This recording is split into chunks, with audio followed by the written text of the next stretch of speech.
അപ്പോൾ നെക്സ്റ്റ് നമ്മൾ cylinder pillow ആണ്. സിലിണ്ടർ പില്ലോക്ക് വേണ്ടി ഒരു 1/2 മീറ്റർ കോട്ടൻ്റെ ക്ലോത്ത് എടുത്തതിൻ്റെ ശേഷം 12 ഇഞ്ച് വിഡ്ത്തും 20 ഇഞ്ച് ലെങ്ത്തും ആയിട്ട് നമ്മൾ അത് കട്ട് ചെയ്തെടുക്കുക. 20 ഇഞ്ച് ലെങ്ത്തും 12 ഇഞ്ച് വിഡ്ത്തുമായിട്ട് കട്ട് ചെയ്തെടുത്തതിൻ്റെ ശേഷം ആ കട്ട് ചെയ്ത പീസിൻ്റെ നമ്മൾ വിഡ്ത്തിൻ്റെ സൈഡ് 1 ഇഞ്ച് ഉള്ളിലേക്ക് ഫോൾഡ് ചെയ്തിട്ട് ഇതുപോലെ നമുക്കൊരു ത്രെഡ് ഇട്ട് കൊടുക്കാൻ വേണ്ടിയിട്ടുള്ള രീതിക്ക് ഒരു ഹോളായിട്ട് നമ്മൾ സ്റ്റിച്ച് ചെയ്തെടുക്കണം. 2 സൈഡും നമ്മൾ സ്റ്റിച്ച് ചെയ്തെടുത്തതിൻ്റെ ശേഷം ആ സ്റ്റിച്ച് ചെയ്ത ഭാഗം പുറത്തേക്ക് വരുന്ന രീതിക്ക് ഇതുപോലെ ഫോൾഡ് ചെയ്ത് വെക്കുക. അതിന് 2 ക്ലോത്തും കൂടെ ഫോൾഡ് ചെയ്തതിൻ്റെ ശേഷം നമ്മളതൊന്ന് അറ്റാച്ച് ചെയ്ത് കൊടുക്കുന്നുണ്ട്.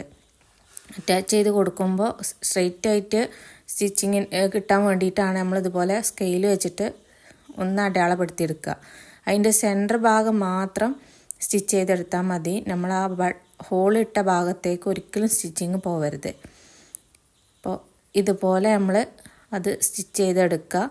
ആ ഹോളിട്ട ഭാഗം നമ്മളതുപോലെ സ്റ്റിച്ച് ചെയ്യാതെ വെക്കുക. നമുക്കതിലൂടെ എന്തെങ്കിലും ലേസോ അല്ലെങ്കിൽ എന്തെങ്കിലും നിങ്ങളെ കയ്യിലുള്ള ത്രെഡോ കാര്യങ്ങളോ യൂസ് ചെയ്തിട്ട് നമുക്കതവിടെ കെട്ടി വെക്കാൻ വേണ്ടിയിട്ട് ചെയ്യാനുണ്ട്.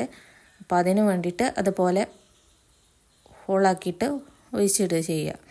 ഇനി ഇതുപോലെ നിങ്ങളെ കയ്യിലുള്ള ലേസോ കാര്യങ്ങളോ യൂസ് ചെയ്തിട്ട് ആ ഹോളിലൂടെ നമ്മൾ ഇട്ട് കൊടുക്കുകയാണ് ചെയ്യുന്നത്. അപ്പോൾ ഫസ്റ്റ് ഒരു സൈഡ് ഇട്ട് കൊടുത്തിട്ട് അത് നല്ലവണ്ണം കെട്ടുക. പിന്നെ മറ്റേ സൈഡിലൂടെ ജസ്റ്റ് ഒന്ന് ഇതുപോലെ ലേസ് വെച്ച് കൊടുത്തിട്ട് അതിലൂടെയാണ് നമ്മൾ ഫില്ല് ചെയ്തെടുക്കാൻ. അപ്പോൾ ഇത് നമുക്ക് നല്ലവണ്ണം കെട്ടി വച്ചതിന് ശേഷം മറ്റേ ഭാഗത്തും കൂടെ നമ്മൾ ആ ഹോളിലൂടെ ലേസ് ഇട്ട് കൊടുക്കുക. അതിന് ശേഷം നമ്മൾ ഫില്ല് ചെയ്ത് കൊടുക്കുന്നത് ഇതിലും നമ്മൾ ഫൈബറിൻ്റെ റെക്രോണാണ് ഫില്ല് ചെയ്ത് കൊടുക്കുന്നത്. അപ്പോൾ ഇതുപോലെ അതും കട്ട് ചെയ്തെടുത്തതിന് ശേഷം ഇത് നമ്മൾ കെട്ടരുത്. അപ്പോൾ നമ്മളിതിന് ഇതിലേക്ക് ഫില്ലിങ് ചെയ്യാണ് ചെയ്യണത്. അപ്പോൾ അത് മൊത്തത്തിൽ ഫില്ല് ചെയ്തെടുക്കുകയാണ്.